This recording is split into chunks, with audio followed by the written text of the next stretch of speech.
గ్రహింపు లేని సంగతులకు ఆయన జవాబు ఇవ్వనే ఉన్నాడు. సరే, మన దేవుని సన్నిధిలో కూడిన మనందరం కూడా మనము దేవునికి దగ్గర అవటానికి మనలో ఉన్నటువంటి ప్రతి అతిక్రమను ఒప్పుకుంటున్నాం. ప్రతి చెడు అలవాటును దేవుని దగ్గర నుంచి మనం ఏం చేసుకున్నాం? జాగ్రత్తగా పరిశీలించుకుంటున్నాం.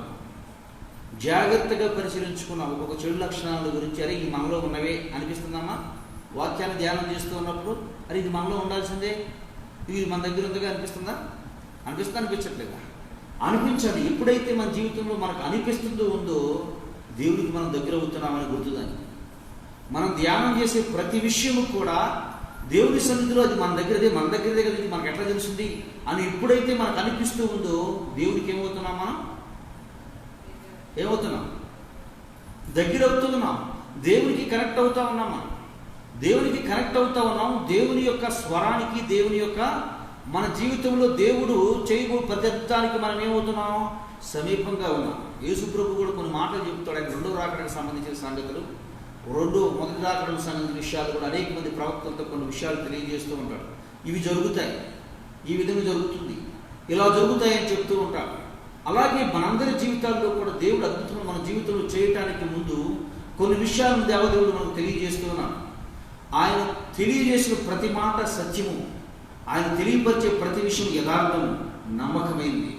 ఆ మాటలు వింటూ ఆయనకు దగ్గరయ్యే వ్యక్తులుగా మనం బ్రతకాలి అంటే, బ్రతుకుతూ ఆయనను నామాన్ని మహింపరుస్తూ మనం ముందుకు కొనసాగాలి అంటే మనకి ఆయనకి మధ్యలో అడ్డును ఏం చేసుకోవాలి? మనం తీసివేసుకోవాలి. దాని నిమిత్తమే గత 20 రోజుల నుంచి కూడా మనం ఏం చేస్తున్నాం? ధ్యానం చేస్తూ ఉన్నాం. మరి ఒకరు ఈరోజు కొన్ని సంగతులు, మన దానిలో సంగతులు మనం ధ్యానం చేద్దాం. 51వ కీర్తన 4వ వచనం చివరి మాట, తీర్పు తీర్చినప్పుడు నిర్మలుడుగా అగపడదు. నిన్నేమన్నాడంటమ్మా? నిన్నే విషయం ధ్యానం చేశాము. ఆజ్ఞ ఇచ్చినప్పుడు నువ్వు యథార్థవంతుడివి, తీర్పు తీర్చినప్పుడు నిర్మలుడివి. దేవుడు నిర్మలం అంటే అర్థం ఏంటి? నిర్మలుడు అంటే అర్థం ఏంటి? కొంతమంది నిర్మల అని పేరు ఉంటుంది, నిర్మలు రావు అని ఉంటారు. నిర్మలుడు రావు అంటే అర్థం, నిర్మలం అంటే ఏంటి తెలుసా మీకు? బైబిల్లో చూడండి ఒకసారి. కీర్తనల గ్రంథము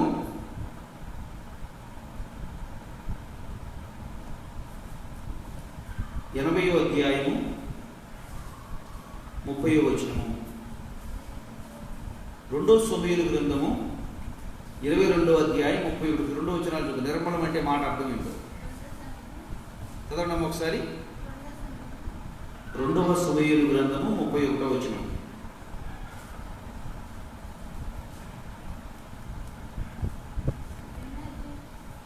22వ అధ్యాయము 31వ వచనం. కీర్తనల గ్రంథము 18వ అధ్యాయం 30వ వచనం. దేవుడు యథార్థవంతుడు, యెహోవా వాక్కు నిర్మూలము, ఆయన చరణ చొచ్చిన వారిని అందరికీ ఆయన కేడెము. ఆయన వాక్యం ఏంటంట? నిర్మూలం అంటే ఏంటి అర్థం? నిర్మలం అంటే అర్థం ఏంటి? ఆయన వాక్యం ఎటువంటిది? పవిత్రమైనది. ఆయన వాక్యం ఎటువంటిది? పవిత్రమైనది. ఆయన వాక్యం ఎటువంటిది? ఆయన వాక్కులు, ఆయన మాటలు ఏం లేదమ్మా. అపవిత్రతకు చోట్లేదు. అబద్ధమాడుటకు ఆయన నరుడు కాడు. అమ్మ చదివారా? చూసుకున్నారా? ఉందా మాట అది? ఆయన వాక్యాన్ని నువ్వు తీర్పు తీర్చినప్పుడు నిర్మలుడుగా కనబడుచున్నావు. తీర్పు వచ్చినప్పుడు, ఆయన మాట నుండి వచ్చినప్పుడు ఎట్లా కనపడుతున్నాడంటే ఆయన మనకి పవిత్రుడుగా కనపడుతూ ఉన్నాడు. పవిత్రుడు. ఆయన మాట నిర్మలమైంది. ఆయన మాట నిర్మలమైనదని దేవుని వాక్యం తెలియజేస్తుంది. దేవుని సన్నిధిలో మనము దేవదేవుని మాట ధ్యానిస్తున్నటువంటి మన అందరి బ్రతుకుల్లో కూడా ఆయన వాక్కు ఎటువంటిది? పవిత్రమైనది. నిజమే. ఇప్పుడు మనందరికి ఏం చేసుకున్నాము? బలహీనతల కొరకు, సమస్యల కొరకు, మనలో ఉన్నటువంటి ప్రతి కలుషమును దేవుని సన్నిధిలో ఏం చేసుకోవాలని మనం దగ్గర ప్రార్థించుకున్నాం. మనం ఏం కావాలమ్మా మీకు? ఏం కావాలి మీకు? దేవుని సన్నిధిలో ఏం కావాలి మీకు? మీ స్థితి, మీ గతి, మీ పరిస్థితి పూర్తిగా ఏమైపోవాలి? చేంజ్ అయిపోవాలి, మార్పు రావాలి. మార్పు రావాలంటే జీవితంలో అద్భుతం జరగాలి అంటే దేవునికి నీకు మధ్యలో ఉన్నదాన్ని ఏం చేసుకోవాలి? మనం తీసేసుకోవాలని ఏం చెప్తున్నాడు ఆయన? దేవుని వాక్కుగా మన దగ్గరికి పంపిస్తూ ఉన్నాను, దేవుని మాటగా మనందరూ తెలియజేస్తున్నాడు. నీ వాక్కు ఎటువంటిదని దేవుని వాక్యం తెలియజేస్తుంది? నిర్మలమైనది, పవిత్రమైనది. దాని గురించి యెషయా గ్రంథంలో ఏమని చెప్తాడు అంటే దేవుని వాక్యము, నీతిగల నా నోట నుండి మాట బయలుదేరినటువంటి మాట దేనితో పోలుస్తుందంటే దేవుని వాక్యము, ఆకాశం నుండి వర్షం భూమి మీదకి వచ్చినటువంటి వర్షము ఏదో పని లేక వచ్చినట్లుగా కాక, కురిసినటువంటి వర్షం భూమి మీద పడితే మానవాళికి వర్షము ద్వారా పండించవలసినటువంటి పంటలు పండించి, తిరిగి ఆ పంట చేతికి వచ్చిన తర్వాత, ఆ పంట పండిన తర్వాత మరలా ఆవురయ్యి ఏమైపోద్ది? వాన నీళ్ళు ఏమైపోతాయి? మరలా ఆవురైపోయి తిరిగి మరలా పైకి ఏ రీతిలో వెళుతుందో, నీతిగల నుంచి నా నోట నుంచి వచ్చిన ప్రతి మాట కూడా అలాగనే ఉండును. దేవుని వాక్యం తెలియజేస్తూ, నిన్ను స్వస్థపరచు యెహోవాను నేనే. దేవుని వాక్యం తెలియజేస్తూ ఉంది, నువ్వు నాకు మొరపెట్టుము, నేను నీకు. ఇవన్నీ ఏంటి? దేవుని మాటలు. ఆ మాటలు ఎటువంటి అంట? పవిత్రమనంట. ఆ మాటల గురించి కూడా ఒక మాట అంటాడు, ఏమని? నమ్ముట నీ వలనైతే నమ్మువానికి సమస్తమును సాధ్యమే. చూడండి ఎంత సాధ్యము అంటే, బైబిల్ గ్రంథంలో ఒక స్త్రీ ఉంటుంది, తెలుసు కదా. రోగుల వల్ల కాదు అనేక సంవత్సరముల నుండి, సుమారు 12 సంవత్సరములు పైబడి వ్యాధులతో బాధపడుతూ తిరిగి ఒక నిర్ణయానికి వస్తుంది. ఏ నిర్ణయానికి వస్తుందమ్మా ఆవిడ? ఇప్పుడు వరకు నా ప్రయత్నం మొత్తం నేను చేశాను, ఇప్పుడు దేవుని వైపు చూస్తూ, దేవుని వైపు నేను ఏం చేస్తా? ఆయన మాట ఉంది. ఏంటి ఆ మాట? ఆయన మాట పవిత్రమైనది, ఆయన మాట నీతిగల మాట, ఆయన మాట భూమి ఆకాశము గతించును కానీ ఆయన మాటలు గతించవు. ఆయన మాట సమస్తము చేయగలదు. ఆయన మాట వల్ల ప్రపంచములు నిర్మించబడినవి. ఆయన మాట్లాడిన ప్రతి మాట మన అందరి జీవితంలో, బ్రతుకుల్లో కార్యరక్తం చేయగలదు అనే విశ్వాసంతో ఉన్నటువంటి ఆ తల్లి తిరిగి ఎక్కడ అవకాశం లేక ఏం చేసుకుంటాను? తాను నిర్ణయించుకుంది. ఆ మాటను రూఢిపరుచుకుంది. నేను వస్త్రపు శంకును మాత్రం పుట్టినను ఏమవుతానండి? ఏమవుతానమ్మా? ఏమవుతాననుకుందావిడి? మరి ఇప్పుడు బలహీనతో ఉన్నారు కదా, వాళ్ళందరూ ఏమనుకోవాలి? ఏం చేసుకుందావిడి? వచ్చి యేసయ్య అన్నాడమ్మా, నీ నమ్మిక చొప్పున నీకు జరుగునుగాక. నువ్వు ఏదైతే సూచిస్తున్నావో, దేన్నైతే నమ్ముతున్నావో, నీ నమ్మక ప్రకారమే నీకు జరుగునుగాక అన్నాడు.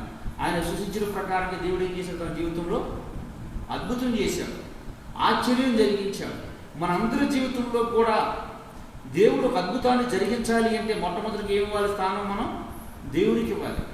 దేవునికి ఇస్తూ, దేవుడుచ్చు ప్రతి పనిలో దేవుడును తన కార్యము సఫలం చేయడానికి ఎప్పుడు సిద్ధంగా ఉన్న వ్యక్తులుగా ఎవరైతే దేవుని మాట విధేయత చూపుతూ ముందుకు కొనసాగుతామో, వారందరి జీవితంలో వాక్యం ఎట్లా ఉంటుందంట?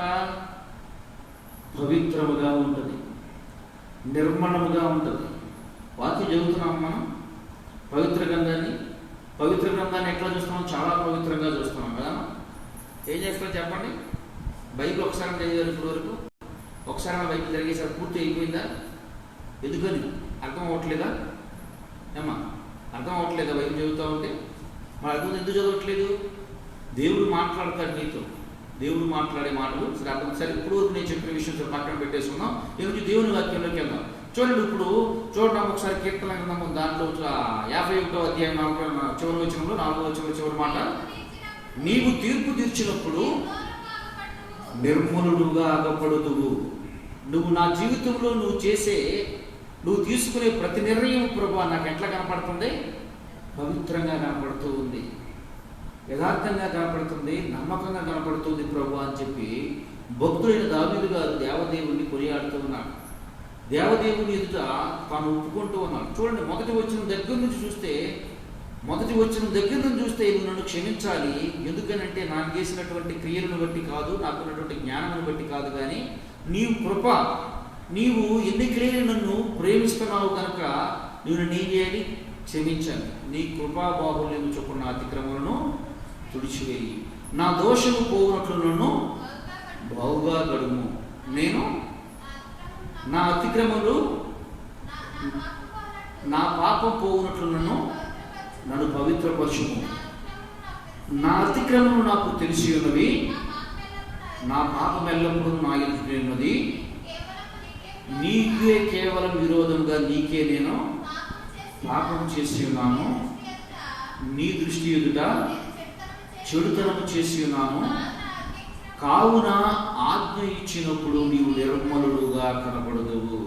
దేవుని వాక్యం వచ్చినప్పుడు, దేవుని వాక్యం చదువునప్పుడు, దేవుని వాక్యాన్ని ధ్యానం చేస్తూ ఉన్నప్పుడు, తండ్రి నీవు పవిత్రుడు అని నాకు అర్థమవుతూ ఉంది.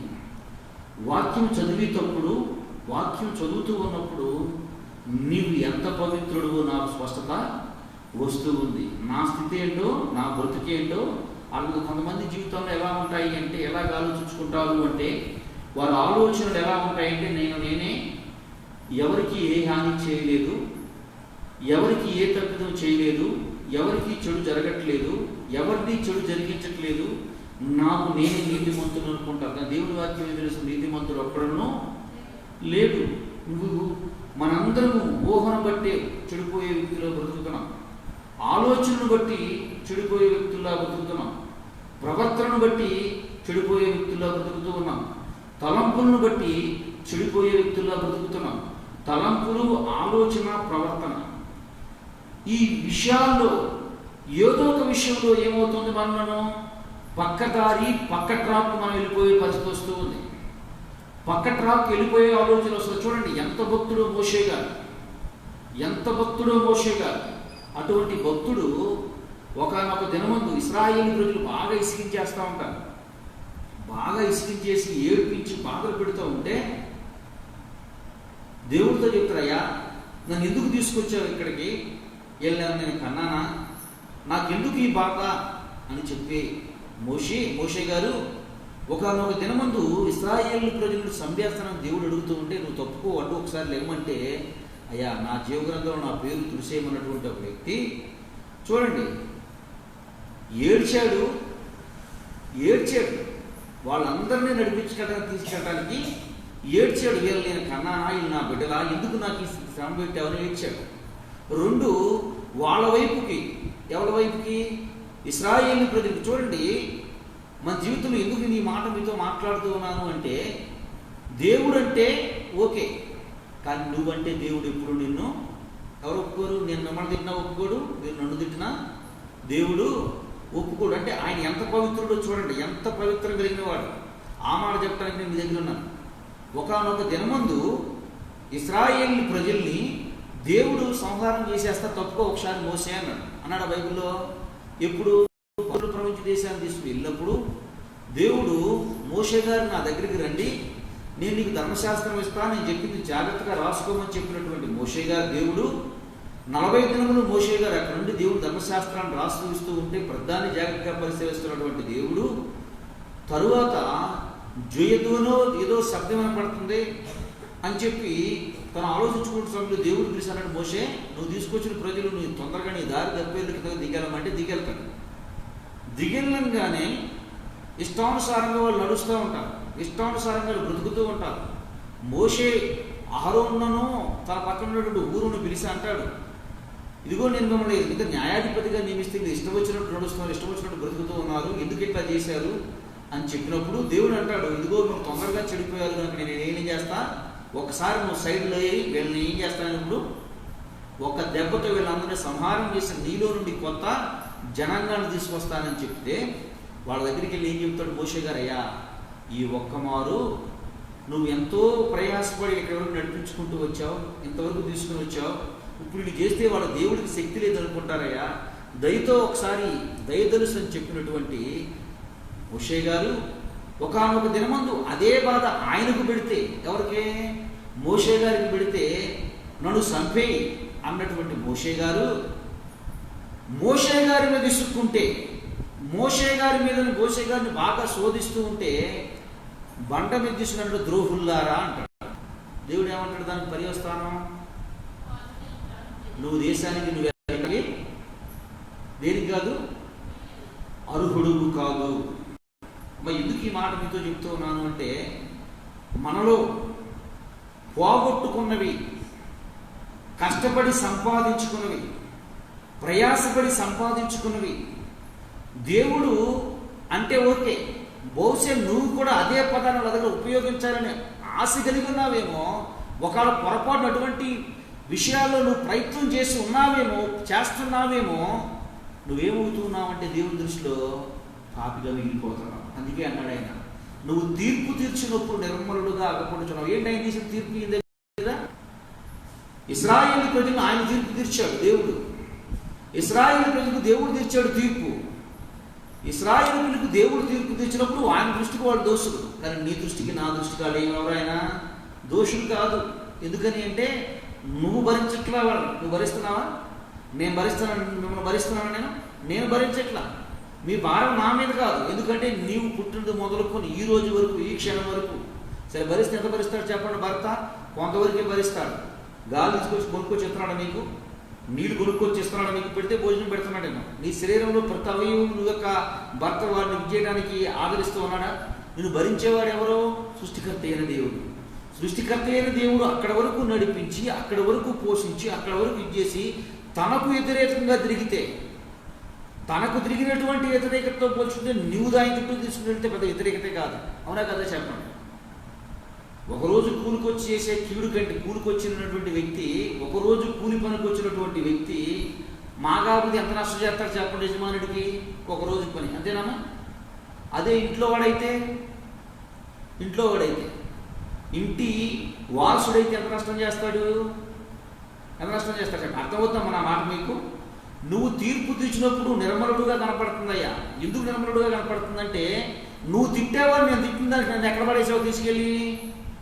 శ్రేష్టకరమైన దాంట్లో ప్రవేశించే వ్యక్తి నన్ను ప్రవేశించాల. నువ్వు తీర్పు తెచ్చినప్పుడు నిర్మలుడుగా కనపడుతున్నావు. ఎట్లా నిర్మలుడుగా కనపడుతున్నావు అంటే, 40 రోజులు 40 దగ్గర నిశాఖలున్నా కొంచెం విషయం నువ్వు సహించావు.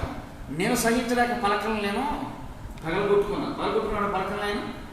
40 రోజులు అన్నపానాలు మానేశాడు. నిజంగా మన జీవితంలో కూడా, మన బ్రతుకుల్లో కూడా మధ్యాహ్న కాలం మొదలుకొని ఇప్పటి వరకు భోజనం మానేసి దేవుడి సన్నిధిలో కూర్చొని ఏదో సాధించాలి, ఏదో పొందుకోవాలని వస్తున్న సంతోషం. దేవుడు కూడా అందుకని రమ్మన్నాడు. పొందుకొని వెళ్తున్నటువంటి నీవు నీ జీవితంలో నువ్వు ఎదురవగానే, ఇంటికి వెళ్ళగానే నీకు ఎవరు దేవుడు రాడు. ఎవరు ఎదురొస్తారు నీకు? మోషే గారికి ఏం కనపడిందమ్మా? కొండ దిగి వస్తుంటే ఏం కనపడింది? సంతోషంలో రెడ్ కార్పెట్ పరిచి మోషే గారు వస్తున్నారు అని బోర్లో సౌండ్ తీసుకుని ఉత్సాహం చేశారా? ఏం కనపడింది?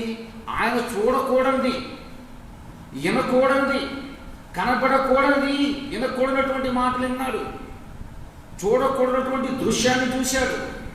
అది చూసి సహించలేక తాను సంపాదించుకుంటాను ఏం చేశాడు? పాల్గొడుకున్నాడు. ఇప్పుడు ఇంటికి వెళ్ళగానే మనకు కూడా ఏమవుతుంది? ప్రయాసపడి మధ్యాహ్నం నుంచి ఓపిక పడుతూ ఓపికన్నా లేకపోయినా దేహంలో ఓపిక పడుతూ దేవుని సన్నిధిలోకి వస్తున్నాం. దేవుని సన్నిధిలో మొదలుపెడుతున్నాం. దేవుడు నువ్వు చెప్పిన ప్రార్థన అంటున్నాడు, అమ్మా రేపొద్దున నీకు రాబో దినంలో మంచి ఆశీర్వాదం దేవుడు నీకు అనుగ్రహిస్తానమ్మా అని చెప్తున్నాడు. చెప్పినటువంటి దేవుడు నువ్వు ఇంటికి వెళ్ళిపోతావు. ఇంటికి వెళ్ళిపోగానే నీకు ఏమి ఎదురవుద్ది? పిల్లల చికాకు, భర్త గొడవ, అత్తగారి సమస్య, పిల్లల సమస్య, పక్కల సమస్య, శరీర బలహీనతో ఏమవుతాయి? నిన్ను ప్రోత్సహించవు. ఏం చేస్తాయి? నిన్ను ఇరకాటంలో పెట్టేస్తాయి. భయంకరమైనటువంటి బాధకు కారణం అవుతాయి. మనము పొందుకున్నటువంటి దీవెన అది ఇంటిలోకి వెళ్ళిపోయి దాన్ని శాశ్వతంగా ఎన్నుకునే వ్యక్తుల్లో ఉండాలి. దాన్ని సుస్థిరపరుచుకునే వాళ్ళకి స్టాండర్డ్ చేసిన వ్యక్తుల్లో ఉండాలి. మోషే 40 దినములు అక్కడ నుండి పలకలను తీసుకొచ్చాడు తప్ప వారికి అందించలేకపోయాడు. ఎవరికి? ఇశ్రాయేలు ప్రజలకు. ఎవరికైతే అందిద్దామని తీసుకొచ్చారో వాళ్ళే విసుగు పుట్టించేసరికి ఆ పలకలను ఏం చేశాడు? పగలగొట్టేశాడు. బైబిల్లో ఉందా మీకు? ఎవరి కొరకైతే 40 దినములు అన్నపానాన్ని మానేశాడో, ఎవరి కొరకైతే 40 దినములు దేవుడి సన్నిధిలోకి వెళ్ళాడో, ఎవరి కొరకైతే ఈ 40 దినములు ఒంటరిగా బ్రతికాడో వాళ్ళకి అందించలేక ఏం చేశాడు? దాన్ని పగలగొట్టేశాడు. ఎవరి కొరకై దేవుడు వాళ్ళ మీద కోపగిస్తే అడ్డుపడుకొని ప్రభు వారిని అవసరమైతే నా పేరు తులసేయి అన్నాడు, నా పేరు తులసేయి అన్నాడు, వాళ్ళతో విరోధంగా ఏం చేస్తున్నాడు? ఇప్పుడు ఏం చేస్తున్నాడు? వాళ్ళకి విరోధంగా ద్రోహుల్లారా అంటున్నాడు, ద్రోహుల్లారా అంటున్నాడు. అమ్మ అర్థమవుతుంది నా మాట మీకు? ఇప్పుడు ద్రోహుల్లారా అన్నందుకు మోషే గారిని ఏం చేశాడు దేవుడు? నువ్వు పాలు తేళ్లు ప్రపంచ దేశాలకు వెళ్ళడానికి నీవు యోగ్యుడు కాదు. మోషే గారు అంటున్నారయ్యా, నాకు అర్థమైంది. ఏమర్థమైంది? ఏమర్థమైంది? నేను 40 సంవత్సరాల నుంచి భరిస్తున్న వారు బాల్యం మొదలుకుని వారు నువ్వేం చేస్తా ఉన్నావు? భరించుకుంటూ వస్తూ ఉన్నావు. నీ భరింపు ఎక్కువ, నా భరింపు చాలా స్వల్పమైంది. నిజమే కదా? ఉదాహరణకి నా భార్య నన్ను ఇసులు పుట్టించింది అనుకోండి, 8 సంవత్సరాల నుంచి నేను భరిస్తే 15-16 సంవత్సరాల నుంచి భరిస్తున్నాను. కానీ దేవుడు ఎప్పటి నుంచి భరిస్తున్నాడు? దేవుడు ఎప్పటి నుంచి భరిస్తున్నాడు? బాల్యము నుండి వృద్ధాప్యం వరకు కూడా ఆయన ఏం చేస్తున్నాడు? భరిస్తూనే ఉన్నాడు. అమ్మ నా మాట మీకు క్లారిటీ వస్తుందా? ఆయన తీర్చే తీర్పు ఎలా ఉంటుందంటే, ఆయన తీర్పును మనం ఒకసారి గమనించినప్పుడు నువ్వు నిర్మలుడుగా కనపడతావు. దేవుడే నిన్ను క్షమిస్తున్నప్పుడు మనిషిని నేనెవరిని క్షమించకపోవడానికి, దేవుడే నువ్వు ఓపిక పడుతున్నప్పుడు నేనెవరిని ఓపిక పట్టకుండా మాట్లాడటానికి, దేవుడికి అంత ఓర్పు ఉన్నప్పుడు ఏదో చిన్న చిన్న విషయాల్లో చిన్న చిన్న మాటల్లో దేవుడు నిన్ను చిన్న విషయంలో తిట్టాడు, నేను తిడితే దేవుడు ఎప్పుడు నిన్ను ఒప్పుకుంటాడా? ఏమో ఒప్పుకుంటాడా? నీ ఫ్రెండు, నువ్వు ఫ్రెండ్ ఇంటికి తీసుకొస్తావు, నాన్నని పరిచయం చేస్తావు, మా నాన్న మంచి ఫ్రెండ్ గుడ్ ఫ్రెండ్ అని చెప్తావు. ఇప్పుడు నీ ఫ్రెండ్ కదా అని చెప్పి తండ్రి నీ బిడ్డకి ఏది పెడుతున్నావో ఆ ఫ్రెండ్ కూడా అదే పెడతావు. నీ బిడ్డని కోపం వచ్చి తిడతావు, ఆడు తింటే ఒప్పుకుంటావా? ఏమంటావు నువ్వు? ఏమంటావు అమ్మా నువ్వు? ఏమంటావు? నీ ఫ్రెండే, బెస్ట్ ఫ్రెండే, నీకు అవసరమైతే నీ కొరకు నీ బదులు టీచర్తో తనులు తిన్నాడు, ఆ తప్పేదో నేను చేశానని చెప్పి తనులు తిన్నాడు. బహుశా నువ్వు ఒకరోజు స్కూల్కి రాకపోతే, లేదా స్కూల్కి వెళ్తేనో వెళ్ళకపోతేనో తన మీద ఆ నిందేసుకొని తాను భరించి బాధలు పడ్డాడు. ఒకరోజు చేసి వ్యక్తి నీ కొడుకును నీ ముందే తిడతా ఉంటే నువ్వు ఓర్చుకోగలవా? ఏమంటాడు? ఏమంటావు నువ్వు? ఏమంటావు? నా కొడుకు సహకారిగా ఉన్నవాడిని చక్కగా భోజనం పెట్టే నా కొడుకుతో పాటుగా పెట్టాను, నువ్వు నా కొడుకునే తిడుతూ ఉన్నప్పుడు, నా బిడ్డనే నువ్వు తిడుతూ ఉన్నప్పుడు, నా బిడ్డనే నువ్వు దోషిస్తూ ఉన్నప్పుడు అదేంటి అంకుల్? మీ బాబు కొరకు నేను దెబ్బ తినొచ్చు, తింటే తినుండొచ్చు. ఇంట్లో నేను నా కొడుకు ఏది పెట్టాలో అది పెడుతున్నాను, నా కొడుకుతో పాటు సమానంగా చూస్తున్నాను. నా కొడుకు నెయ్యి వేస్తే నీకు నెయ్యి వేసాను, నా కొడుకు ఏ ముక్క పెడితే ఆ ముక్క. ఎందుకని పెట్టా నేను? నా కొడుకుతో పాటు నా కొడుకు భారాన్ని నేను పక్కన లేకుండా నువ్వు ఉన్నావని కాన్ఫిడెన్స్, ధైర్యం నాకుంది కనుక ఆ ధైర్యాన్ని నేను ఇచ్చేసాను. మరి అదేంటప్పుడు మీరు తిడుతున్నారు, నేను తిడతాను నా కొడుకుని, మీరు కొడుతున్నారు, నేను కొడతాను నా కొడుకుని, మీ టీచర్ని కొట్టమని చెప్పారు, నేను కొట్టమని చెప్తాను నా కొడుకుని, నేను చెప్తాను. కానీ నువ్వు చెప్పడానికి ఎవడవి? ఇదేననేది దేవుడు మోషేని? ఇదేనా మోషే గారిని అనేది దేవుడు? నేనంటే అనే అవసరత నాకు, ఎందుకంటే వాడిని భరించేవాడును నేను. వాడు బాల్యంలో గర్భంలో పడింది మొదలుకొని వాడు కొరకు వాడు క్షేమంగా నేను మందులు వేసుకున్నాను, వాడు క్షేమంగా నేను తినే తిండి కంటే ఎక్కువ నేను తిన్నాను. ఆవేశం వస్తున్నా భరించాను, నొప్పులు భరించాను, వాడు కొరకు అనేకమైనటువంటి వ్యాధులను భరించాను, వాడి కొరకు కొన్నిసార్లు నేను పొస్తున్నాను, వాడి కొరకు కొన్నిసార్లు నేను తినకూడని పూర్తిగా మానేశాను. వాడిని ప్రేమగా చూసుకున్నాను. ఒక స్నేహితుడు తరిగావని, స్నేహితుడు జతపడ్డాడని చెప్పి సంతోషించి ఆనందించి నా కుమారుడితో పాటుగా నువ్వు ఉన్నావని చెప్పాను.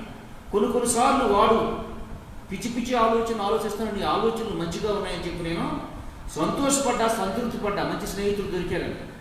నీవు నా కొడుకుని పనికిమాలుడు నేను ఎందుకు ఒప్పుకుంటాను? ఒప్పుకుంటారు చెప్పండి? మనం ఒప్పుకునే అవకాశం ఉందా? మనం ఒప్పుకుంటామా? మనం ఒప్పుకోము. మరి ఇంతకీ ఆ కొడుకు ఎవరు? ఎవరి మీదకి ఆ కొడుకు? అమ్మా అంటే ఇశ్రాయేలు ప్రజలే తప్ప మన కాదా? మనల్ని తిట్టేవాడు కాదా? మనల్ని బాధ పెట్టేవాడు కాదా? మన గురించి చెడుగా మాట్లాడేవాడు కాదా? మన గురించి మనం ఇబ్బందులకు కారకులు చేసేవాడు కాదా? దేవుడు ఏమన్నాడు ఇక్కడ? నువ్వు తీర్పు తీర్చినప్పుడు నాకు ఎంతో పవిత్రుడుగా కనపడుతున్నావు ప్రభువా. అర్థమైందా నా మాట మీకు? ఎవరైనా కొడుకులు, ఎవరైనా బిడ్డలు, సర్వ మానవాళి ఆయన బిడలే.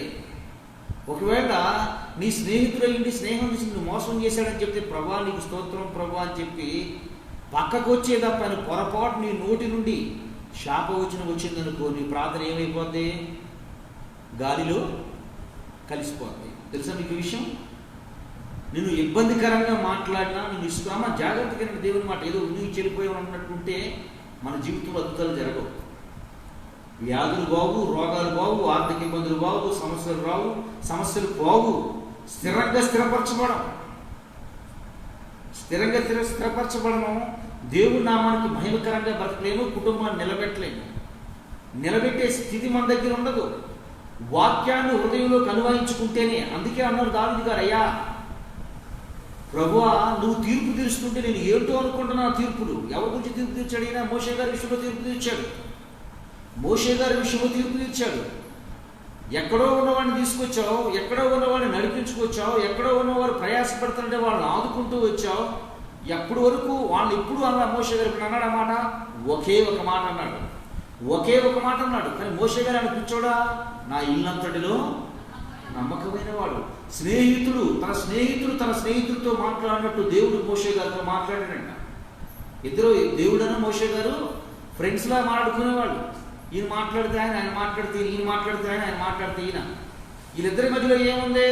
స్నేహం ఉంది. వీళ్ళిద్దరి మధ్యలో ఏముంది? నమ్మకత్వం ఉంది. నమ్మకము, స్నేహం ఉన్నటువంటి వ్యక్తి ఒక మాట అన్నాడు. ఏమన్నాడు? ద్రోహుల్లారా అని ఎప్పుడైతే అన్నాడో, నువ్వు పని చేయవు. ఎక్కడ పని చేయవు? ఒకసారి మనం కంపారిజన్ చేసుకుందాం మన పిల్లల విషయంలో. ఇప్పుడు రక్షణానంద్ ఉన్నాడు ప్లస్ వాళ్ళ ఉదయం ఉన్నాడు. ఇద్దరు బావబామతులతో బాగా పర్వాలేదు, ఇద్దరికి బంధుత్వం బాగానే ఉంది. ఏమో కీర్తి పెద్ద చిన్నదా? ఇద్దరికంటే పెద్దగా సెట్ అవుతుంది. పోనండి, ఈ పురాలు అయ్యే అవకాశం లేదు. బొదిన మరదలాగే ఉన్నాడా? వీళ్ళిద్దరు ఉన్నారు. వీళ్ళింటికి వాళ్ళు వస్తారు, వాళ్ళ ఇంటికి వాళ్ళు వస్తారు. చిన్నోడు కాబట్టి రక్షణానందు బావగారు కొన్ని విషయాల్లో సపోర్ట్గా ఉంటున్నాడు. ఇప్పుడు పావని ముందే ఆ ఉదయం కొట్టాడు అనుకోండి, పావని ఏమంటుంది? చెప్పమ్మా, ఎట్లా ఉంటుంది చెప్పు? మనసులో ఏముంటుంది? స్కూల్కి వెళ్తే బండి ఎక్కించుకెళ్తున్నాడు, ఆడు పక్కూడ నిన్ను ఎత్తుకొని వస్తున్నాడు. ఒకవేళ బామ్మడి మీదకి ఎవడన్నా వస్తుంటే బామ్మడి మీదకి వస్తారని ఎదురు కొడుతున్నాడు. ఇన్ని చేసినటువంటి బావ ఇంటి ముందు బావని ముందు కొడుతున్నాడు. ఏమనిపిస్తుంది చెప్పండి? మీకు ఏమనిపిస్తుందమ్మా? పక్కన వెంకటేశ్వరం ఉందని చెప్పి నీవు ఆలోచించదు. ఏం చెప్తావమ్మా? ఏమనిపిద్ది మనసులో? నువ్వు చూసావురా, నువ్వు చేసావురా, అవన్నీ చూసావురా నేను. నువ్వున్నావు ధైర్యం నాకుందరా, ఆ ధైర్యాన్ని తిరగొట్టేసావు కదరా నువ్వు. మంచిదని ఆ ధైర్యాన్ని బాగొట్టావు కదరా నువ్వు. ఆ ధైర్యం చనిపోయింది కదరా నువ్వు. ఇది నేను నమ్ముతూ అవ్వట్లేదురా నాకు అంటావా? కలుగుద్దా కలగదా? ఇప్పుడు నువ్వు తీర్చే తీర్పు న్యాయమైందా అబద్ధమైందా? నిజమైందా కాదా?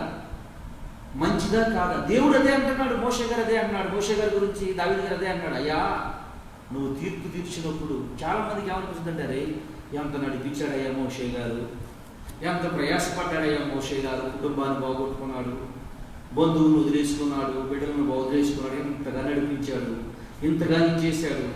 చేసి ఉంటే ఆయన పౌలు తెలుగు ప్రభుత్వ దేశాన్ని తీసుకెళ్ళలేదండి దేవుడు. అదే ఎంత పొరపాటు చేసావు దేవా అని మనసులో ఉందా? మన మనసులో అనే ఆలోచన ఉందా? మన హృదయంలో అనే తలంపు ఉందా మన హృదయంలో?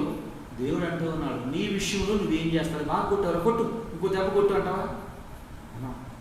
ఎందుకనంటే వాడు తప్పు చేస్తే నేను దండించాలి, నేను మాత్రమే దండించాలి. ఎందుకని అంటే నేను దండించాను అనుకో, కొడతాను తప్ప ఎక్కడ పెడితే అక్కడ, ఎట్లా పెడితే అట్లా కొట్టను. ఎందుకు కొట్టను? ఎట్లా పెడితే అట్లా కొట్టేటప్పుడు, ప్రతి దెబ్బ కొట్టేటప్పుడు నా కన్న ప్రేమ నాకు గుర్తొస్తూ ఉంటుంది. ఎంతవరకు కొడతా నేను? ఏ రకంగా కొట్టాలో ఆ రకంగా కొడుతూ ఉంటాను. అంతే తప్ప ఇష్టం వచ్చినట్టు నేను చేయను. ఇంత ప్రేమించినటువంటి నా ప్రజలకు, ఎందుకంటే మోషే గారు ఎందుకోసం పిలిచాడు ఆయన? ఆ ప్రజల గురించి. మోషే గారు ఎవరి కోసం కష్టపడ్డాడు? ఆ ప్రజల గురించి.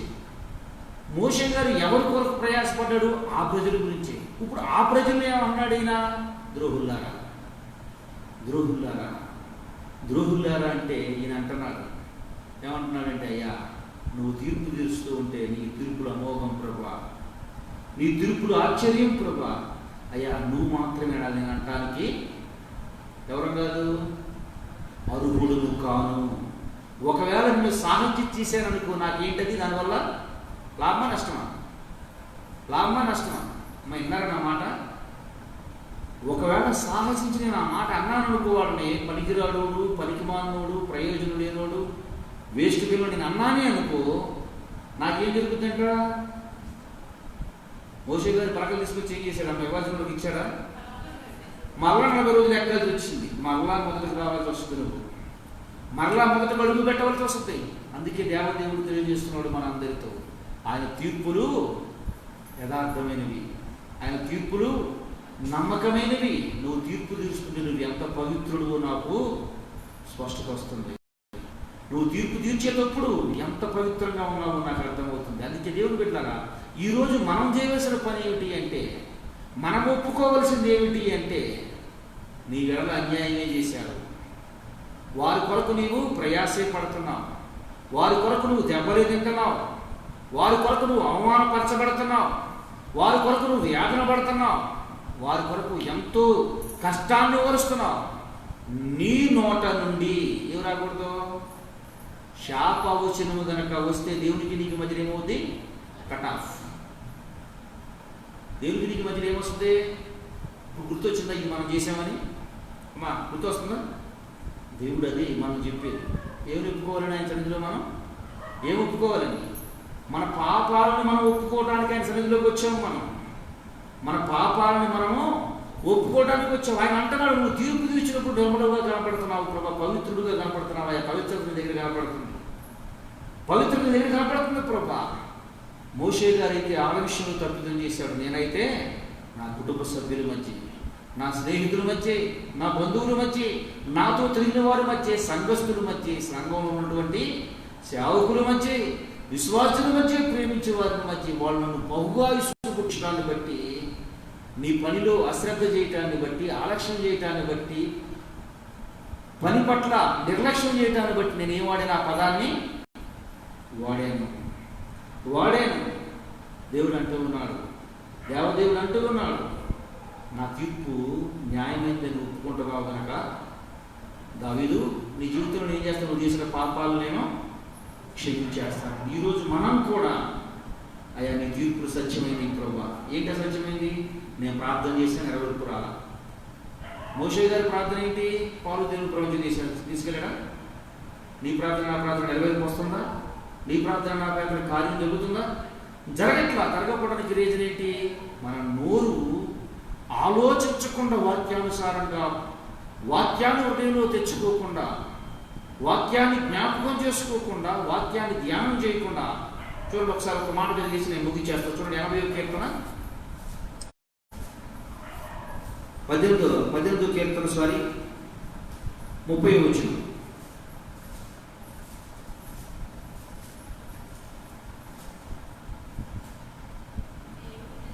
కీర్తనల గ్రంథము 18వ అధ్యాయం 30వ వచనం.